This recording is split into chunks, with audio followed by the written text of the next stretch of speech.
Did you know a day without the Lord is a day that is wasted? Welcome to Mandara Online Worship Platform. We are just here to tell you that during the week, you can make an appointment to meet with your Lord and Savior. Every day at 6:30 in the morning, we do have our Power Hour where you glean the most important lessons for you to find strength to face each and every other day. And on Wednesday, we do have our midweek service at 6:15 p.m. in the comfort of your homes after the labors of the day. Hear God speak to you. On Friday, as we conclude the week, we've got to listen to the beautiful words, the wonderful words, the words of life at 6:15 as we are ushered into a solace with our Lord and Savior. So join us on Mandara Online Worship Services as we hear God speak to us during the week. God bless.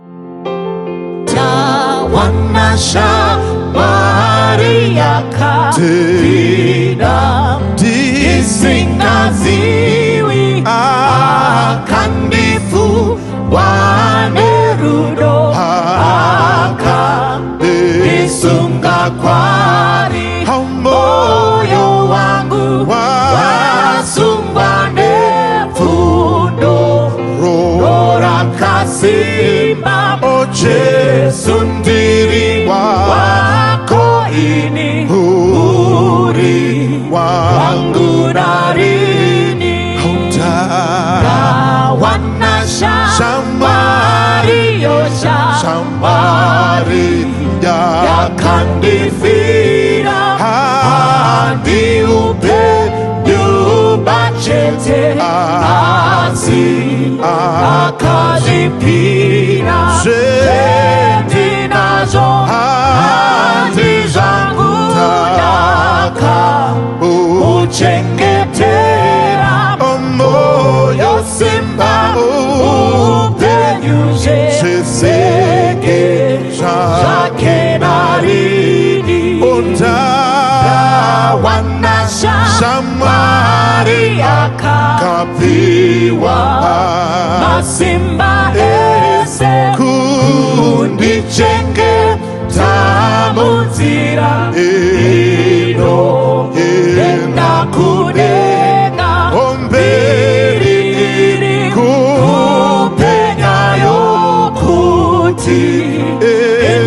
Endesimbise Gandirinde Tiseweze Pambe Indozorora Tawana Shamari Akabiwa Masimba Ese Kundi Chenge Tamuzira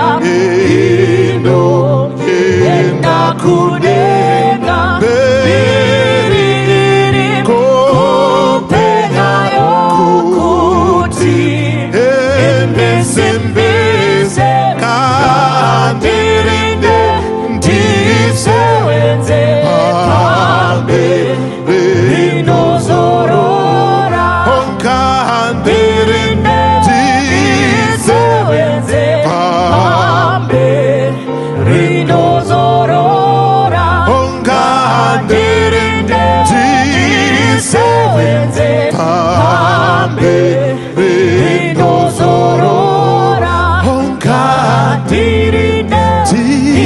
Sewenze Pambe Rinozorora Onkadirinde Sewenze Pambe Rinozorora Onkadirinde Sewenze Pambe Rinozorora.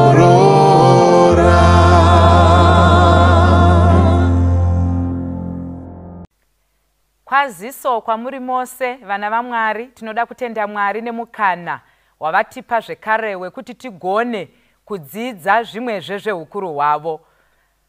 Pane dzino nguva tinoda kuti tidzidze takanangana nedingindira ratiri kufamba naro mukati mesangano redu rine musoro wenyaya wekuti I will go, ndinoenda kana kuti ndichaenda.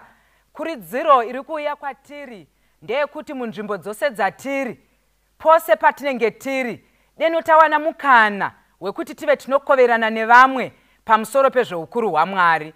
Muzuva ranhasi tichatarisa musoro wenyaya unoti usanonotswa pabasa iri. Usanonotswa pabasa iri. Tichatarisa nyaya yatinowana kubva kuna madzimambo wechipiri chapter 4 kubva pavhesi ya8 tichidzika. Ndichaverenga imwe makateerera. Zvino mumwe musi Erisha wakapfuura napaShunemi pakanga pagere mukadzi wakakurumbira. Iye akamugombedzera kudya zvokudya. Zvino nguva dzose kana achipfuura napo waitsaukirako kuzodya zvokudya. Akati kumurume wake, tarirai zvino ndinoona kuti uyu murume unosipfuura nokwatiri munhu mutsvene waMwari. Ngativake kamuri duku pamusoro porusvingo, timuisiremo mubhedha netafura nechigaro nechigadziko chomwenje. Zvino kana achinge achiuya kwatiri agotsaukiramo. Mwari ngavawedzere chikomborero pamusoro peshoko ravo. Pano tiri kusangana nemukadzi muShunemi. Zita rake hatina kupiwa, asi chatinoudzwa pamusoro pemukadzi muShunemi ndechekuti wakanga akakurumbira. Kuti anga akakurumbira pane zvipi hapana zvinotaurwa neshoko raMwari.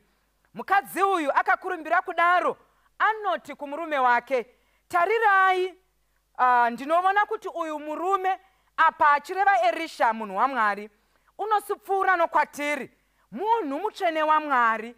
Ngativake kamuri duku pamusoro pemba porusvingo, timuisiremo mubhedha netafuro nechigaro nechigadziko chemwenje. Nyaya iyi tiri kusangana nemukadzi muShunemi. Rangarirai dingindira rinoti ndinoenda kana kuti ndichaenda mukati mebasa. Uyu ari kupinda mukati mebasa raMwari, asi haasi kupinda semuparidzi, haasi kupinda semuimbi. Iye ari kuona munhu waMwari ari mukati mebasa raMwari, obva atora mutoro wake wekuti ati ini zvekuparidza pada hazvisi zvangu, zvekuimba pamwe hazvisi zvangu, asi kana zviri zvekuvaka rusvingo rinogara munhu waMwari, izvozvo ndinogona kuzviita. Semukadzi akanga ari submissive enough, anoenda kumurume wake, haana kuita fungira mumwoyo, kungoita baba vemusha vasingazivi, asi unoenda kuna baba woti murume wangu ka munhu uyu unosipfuura nokwatiri uyu munhu waMwari. Saka nokudaro isu ngatichimugadzirirai pekuti kana achipfuura napano agowana pekuti ava anozorora. Vakakomborerwa vakadzi vakadai mukati memisha yavo, vanoti kunyange vari mukati mebasa havangomuki vari kwavanenge vari varume vavo vasingazivi, asi vanotaura vagokumbira mvumo yekuti vagone kupinda mukati mebasa. Kunyange rikava basa rechechi, asi pamushavo pane musoro uripo. Saka musoro ngauzive kuti kunyange ndiri mukati mekuvhangera, kunyange ndiri mukati mekufamba ndichiparidza nezveshoko raMwari, mukati mewitnessing, handingofumi ndakainda kwandiri kuinda, aiwa bodo, asi kuti ndinosuma baba vari pamusha. Mwari ngavavongwe. Tikaverenga pavhesi ya11, zvino mumwe musi akasvikapo akatsaukira kukamuri iyo duku akandovatamo. Akati kuna Gehazi muranda wake, dana mukadzi uyu muShunemi. Wakati amudana, iye akamira pamberi pake. Akati kwaari, chitaura kwaari zvino uti, tarirai makatichengeta zvikuru kwazvo, zvino tingakuitire ivo? Munoda kuti tikurevererei kuna mambo kana kumukuru wehondo here? Iye akapindura akati, ndigere hangu zvakanaka pakati pevanhu vangu. Vana vaMwari, apo tiri mukati mebasa, tiri kusangana nemukadzi muShunemi ari mukati mekuvhangera, ari kudavira kubva apo Jesu anenge achikokera vanhu kuti ndianiko wandingatuma mukati mebasa. Iye woti ndiri pano, nditumei. Asi inini pandiri kupinda mukati mebasa, ndichapa zvokudya, ndichapa pekuvata muranda waMwari, uye zvakare ndichamuchengeta. Regai nditaure ndichiti kune nzira zhinji dzatinogona kuinda nadzo, kune nzira zhinji dzatinogona kupindura rukoko rwekupinda mukati mebasa. Vamwe vachava vachengeti vevaparidzi mukati memisha yavo, vamwe vachabikira vanenge vari mukati memazunde vanenge vachipinda nevhangeri mukati menzvimbo dzinenge dzisati dzazikanwa nezvaJesu. Regai nditaure ndichiti hatishandisi nzira imwe chete mukati mekuenda nebasa, asi zvatinoita tinoasesa toona kuti patiri ndepapi patinogona kupinda, ndepapi patinogona kusevenzesa kuti tigone kushandira Mwari zvizere. Saka mukadzi muShunemi Erisha apiwa mukana wekuti awane pekuvata nepekuzorora apa ari mukati mebasa. Mukadzi ari kuzviita izvi asingatarisiri kuwana chauviri. Tarirai mhinduro yake pavanoti tichakuitirai chiko pamusoro pezvakanaka zvamakatiitira. Mukadzi unoti haisva ndigere hangu pakati pavanhu vangu. Vakakomborerwa vanoti vari mukati mebasa iri havatarisiri kuwana chauviri, havatarisiri kuti kana ndichinge ndadai ndichaitirwa chokuti nochokuti.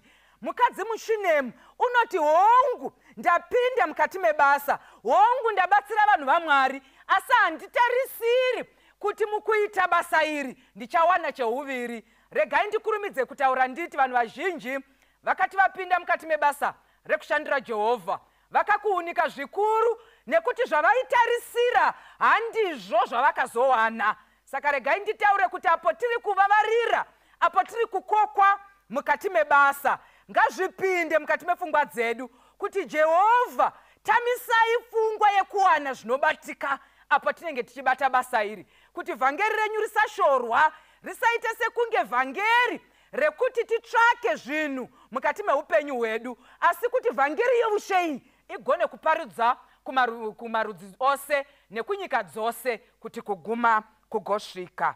Regai tidzike nenyaya yedu pavhesi ya15. Iye akati mudane, wakati amudana iye akamira pamukova akati nenguva ino kana gore rapera uchafungatira mwana. Iye akati kwete ishe wangu munhu waMwari, regai kureva nhema kumurandakadzi wenyu. Mukadzi akava nemimba akapona mwanakomana nenguva iyo pakupera kwegore sezvakanga zvataura Erisha kwaari. Zvino mwana wakati akura akaenda mumwe musi kuna baba vake kuvakohwi, akati kuna baba vake musoro wangu, musoro wangu. Ivo vakati kumuranda mubereke uende naye kuna mai vake. Iye akamutora akamisa kuna mai vake akagara pamabvi avo kusvikira masikati makuru akafa. Ivo vakakwira vakandomuradzika pamubhedha womunhu waMwari, vakamupfugiramo vakabuda. Vhesi ya22 akadana murume wake akati nditumirevo mumwe muranda nembongoro imwe ndimhanyire kumunhu waMwari ndigodzokazve. Vhesi 23 iye akati unoda kuendereiko kwaari nhasi? Hakuzi kugara kwomwedzi kana sabata. Iye akati hazvine mhosva. Zvino akaisa chigaro pambongoro akati kumuranda wake uifambise ipfuurire mberi, rega kundinonosa pakufamba, asi kana ndikakuvudza. Jehovha wakatendeka.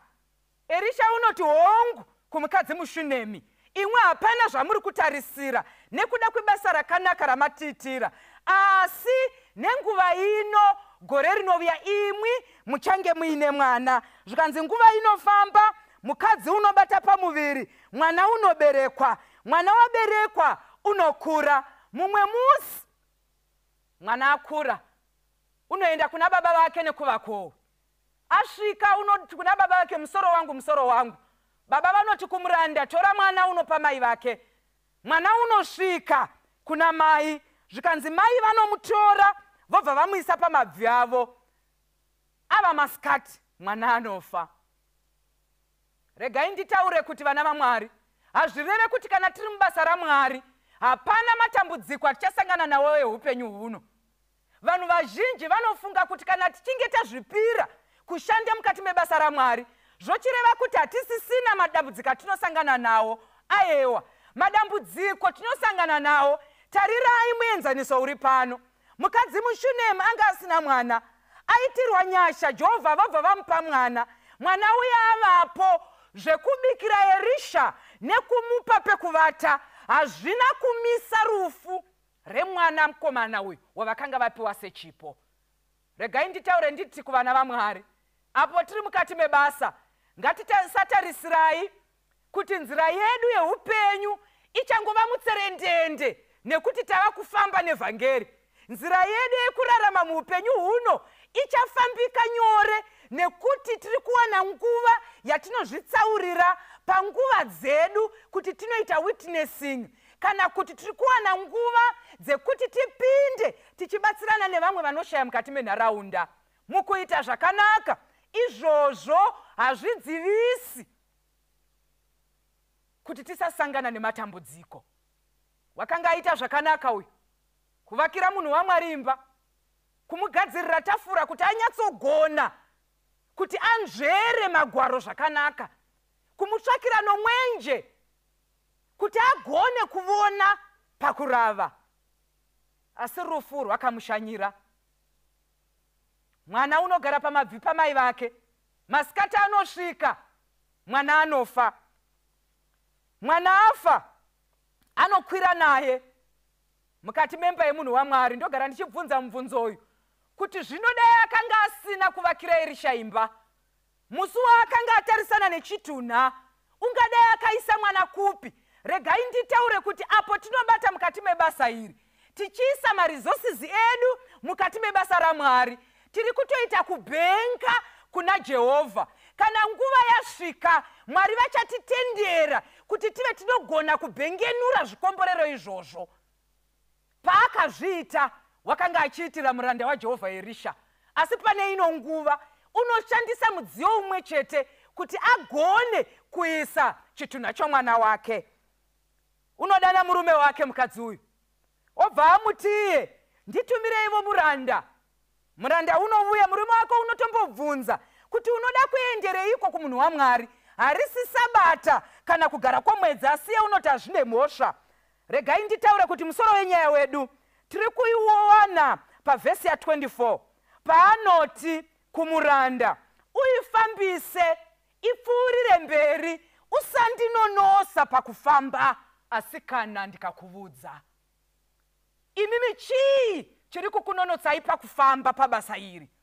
Imi manonotswa neiko pakudavira kurukoko runouya, apo Jesu ari kuvunza, ndianiko wandingatuma mukati menyika kuti ava anosevedza, ava anopinda mukati mebasa rekukukira vazhinji kuti vauye kuriponeso? Zvikanzi nemukadzi muShunemu, fambisa mbongoro, usandinonotsa, asi kana ndikakuvudza. Kweimwi baba manonotswa nei kuti mupindevo mukati mebasa iri rekuvhangera? Kweimwi mai manonotswa neiko kuti muzvimisire kuti muve munopindavo mukati mebasa rekuvhangera? Kweimwi sisi, kweimwi bhudhi, chakunonotsai chiiko kuti muve munopinda mukati mebasa iri? Musanonotswa pakufamba nevhangeri. Mukadzi muShunemu unoti handisi kuda kuti undinonotsa, fambisa mbongoro, shuviro yangu ndeye kunosvika kumuranda waMwari, usandinonotsa pakufamba, asi kana ndikakuvudza. Muchaona kuti mukati mekubata basa raMwari tinosangana nematambudziko akasiyana siyana. Vamwe vanoti mushure mekunge vati voregai ndimboita shungu nekuparidza vhangeri, vanowana vanokuunisa, vanouya vachitaura zvakasiyana siyana. Vamwe voti aiwa, maakuda kuzvibatira pamusoro vasikana, isu takabvira naro kare iri shoko iri. Vhangeri iri nderekara, harisi ranhasiri. Dzikamai, rwendo rurefu. Ini ndiri kungoti usanonotswa pakufamba. Imi muri kunonotswa nei? Mabasa ere enyika ino? Muchaona kuti nekuda kwekuoma kwaita upenyu, vanhu havachangomiriri masalarizi kubva kumabasa kwavari. Vanoshanda icho neicho, maprojects awanda avanenge vachivona kuti deno apa ndadai, deno apa ndadai. Zvoita kuti nguva yekuti tizvimisire samaKristu, yekuti titi nguva iyi takaisa parutivi kuti tive tinoita basa raMwari, inoita sekunge inoshayikwa. Imi chii chakunonotsai mukati mebasa? Idzidzo here vasikana navakomana? Nguva zhinji mune muchingobatikana nema-online lessons, nema-assignments, nema-mid semesters. Musanonotswa nezvepane rino pasi. Musanonotswa pakufamba. Chiiko chinoita kuti tinonotswe, kuti tinzwisise nyaya iyi zviri nani? Regai ndiende pana Marko chapter 10, apo tinosangana naJesu achisvinudza Bhatemio bofu rakanga riri paJeriko. Ndichaverenga kubva pavhesi ya46. Vakasvika Jeriko. Zvino wakati vachibuda Jeriko navadzidzi vake navazhinji zhinji, Bhatimio mwanakomana waTimio, raiva bofu riri rombe, wakanga agere panzira. Iye wakati anzwa kuti ndiJesu weNazareta, wakatanga kudanidzira achiti, mwanakomana waDhavhidhi, ndinzwirei ngoni. Vazhinji vakamurayira kuti anyarare, asi iye wakanyanya kudanidzira kwazvo, achiti, mwanakomana waDhavhidhi, ndinzwireiwo ngoni. Ipapo Jesu akamira, akati, mudanei. Vakadana bofu, vachiti kwariri, tsunga moyo, simuka, unokudana. Ipapo akarasha nguvo yake, akasimuka, akaenda kuna Jesu. Ichi chinogona kuva chimiro chevamwe vachiri kufunga kuti toinda here mukati mebasa, kana kuti tombomira, topinda here mukati mekuvhangera, topinda here mukati mecommunity service, topinda here mukuidentifya nherera kuti tigone kuwana vatinobhadharirawo fees, topinda here mukati menharaunda dzatigere, toasesa manidzi emunharaunda dzedu kuti tigonewo kuona kuti tinovabetsera sei. Dzidzai pana Bhatimio rombe. Bhatimio anodanidzira, mwanakomana waDhavhidhi, ndinzwirei ngoni. Zvikanzi vanhu vakatoda kumunyaradza, asi mukunyaradzwa imomo iye ndiye paakanyanya kudanidzira kwazvo, kutoti mwanakomana waDhavhidhi, ndinzwireiwo ngoni. Ngatisanonotswa ine vanhu mukati mebasa.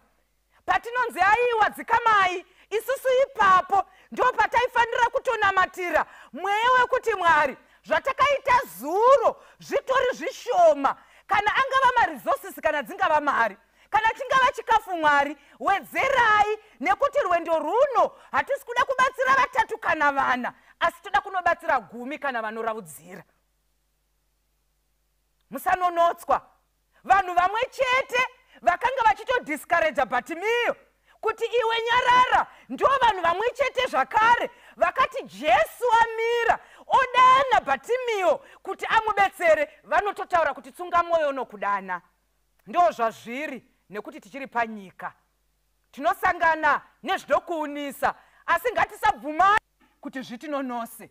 Ko imwi manonoswa nei kuti muve munopinda mukati mebasa? Musanonotswa pabasa iri. Minda yaibvaka, asi vacheki ndivo vashoma. Ko imi madirei kuti vacheki varambe vakashomeka, imimi muripo. Tinodanwa mukati mebasa, hama vadiwa.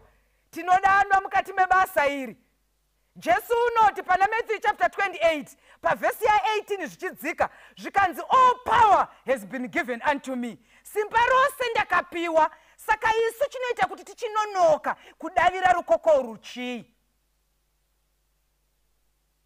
Vakakomborerwa vanonzwa apo Jesu anenge achidana. Muimbi wehymn 163 unotaura kuti inzwa Jesu odaidza. Ndianiko achapinda mukati mebasa? Anoti tenzi, ndiri pano, ini nditumei.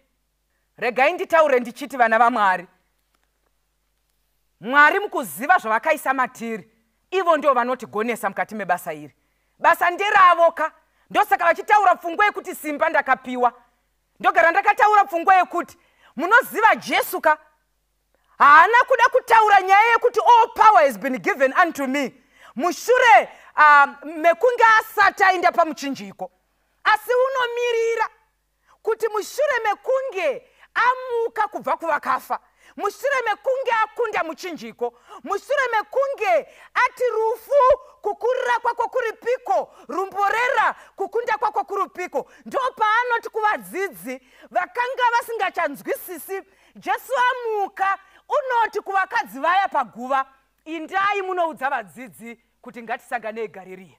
Asvika Garirea, ndo paanotaura kuti all power has been given unto me. Endai naizvozvo. Ndo shoko ratakasirwa. Saka dai Jehovha vanga vanotibatsira vanhu vaMwari, apo rukoko ruri kuuya rwekuti tive tinopinda mukati memunda maji waJehovha, mukati mekushandira Mwari, ngatisanonotswai nezvatinofunga kuti zvakakosha, ngatisanonotswai nezvakatikomberedza. chedu kuti Mwari munoziva zvamakasima mukati mangu. Izvozvo nditenderei Jehovha kuti ndive ndinopinda mukati mebasa ndigogona kukushandira iwo. Dai Mwari vanga vanotibatsira. Sedzimhuri tine zvizhinji zvataigona kuita. Sema individuals tine zvizhinji zvataigona kuita. Mukati memabasa matiri, mese matinofamba nevese vatinosangana navo. Hechino ichi tsvambe, inzwai Jesu odaidza. Muchabvumira here zvenyika ino kuti zvikunonotsei kuti muve munopinda mukati mebasa iri. Mwari vekudenga vatibatsire apo tiri kupinda mukati mebasa. Varipo here vanoti Mwari, nguva zhinji ndichifunga kuti pamwe pane vakatomisirwa basa iri, ndichifunga kuti pamwe ndiri vakatsanangurwa, asi inivo handidiwo kunonotswa pakukubatirai. Kana iri shuviro yenyu, simudzai ruoko tigova nenguva yekunamata. Ngatinamatei kuna Baba vedu anodikanwa vari kumusoro kudenga. Tinokutendai Mwari nekuda kwechidzidzo chatanga tiinacho. Tibetserei ivo kuti zvepane rino pasi nezvatinosangana nazvo muupenyu huno zvirege kutinonotsa mukati mekukubatirai, nekuti tanamata muzita raJesu muponesi wedu. Amen. Inzwa Jesu odaidza, ndiani osewenza, minda yese yatoiva, ndiani achakowa, tenzi anodaidzira, achazokupatuso, ndiani achapindura, ndiri pano nditume, kana usingabiri nyanza, kana kushumaira,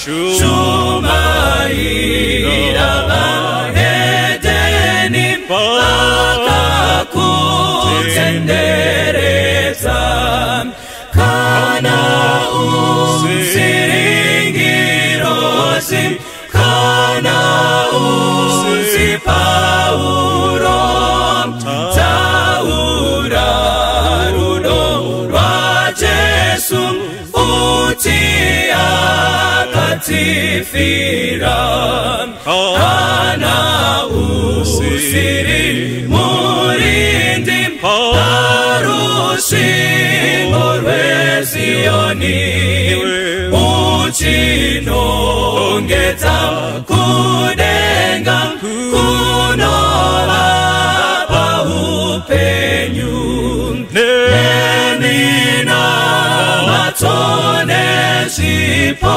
woita kuda kwake, ungafanane naAron, kubatsira muprofiti, apo mweya iri kufa, tenzi achidaidza, usazoti neunyope, handikwanisi basa, ita basa ranokupa, farira basa rake, kasika kumupindura, ndiri pano nditume, apo mweya iri kufa, tenzi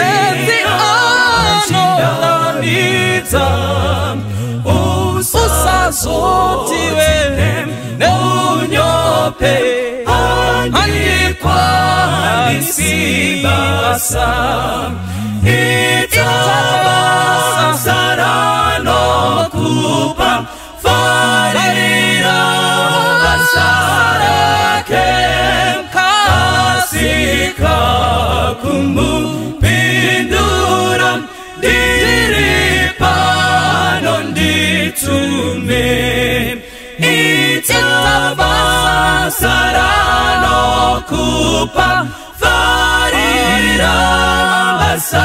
rake kasika kumupindura ndiri pano nditume kasika kumupindura ndiri pano nditume kasika kumupindura ndiri pano nditume.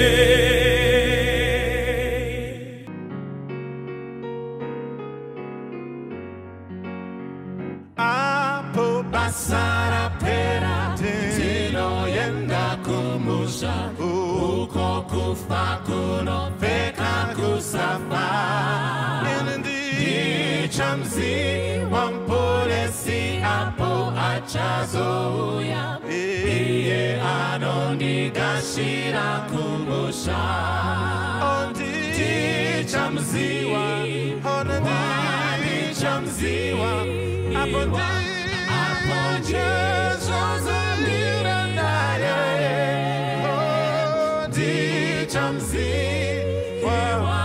ndichamziwa emaja chanzimo maoko wake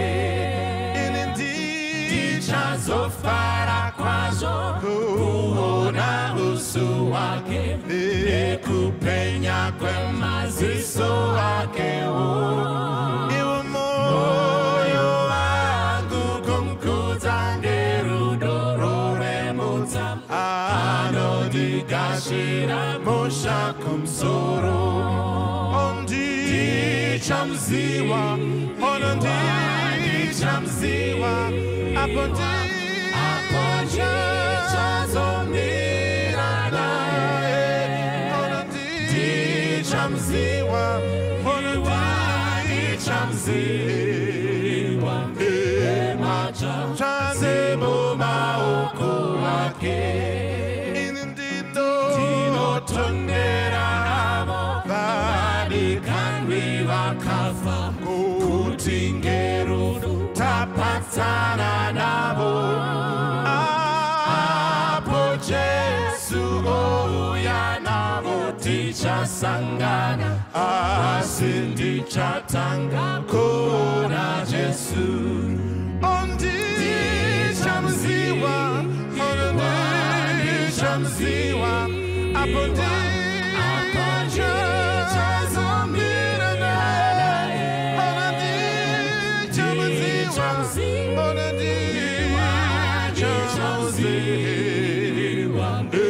emaja chanzemo maoko wake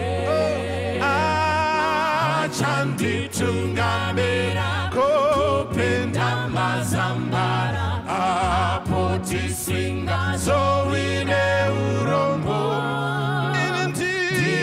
ndichaimba neveserioro rekufara asi ndichatanga kuona Jesu